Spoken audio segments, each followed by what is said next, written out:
Ibadallah, ni wangapi katika ndugu zetu ambao tulifunga nao katika mwezi wa Ramadhani wa mwaka uliopita leo hatuko na wao?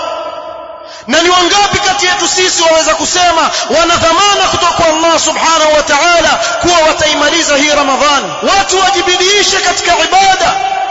Mwanzo wa Ramadhani wengi kati yetu sisi tunabidii katika ibada, lakini ya kusikitisha, kila Ramadhani inaposonga mbele na watu wazidi kufifia katika bidii zao walizokuwa nazo katika ibada, huenda ikawa ndiyo masiku ya mwisho unaoishi katika huu ulimwengu, ikawa Ramadhani imekuwa ni sababu ya wewe kuingia katika pepo ya Allah subhanahu wa ta'ala.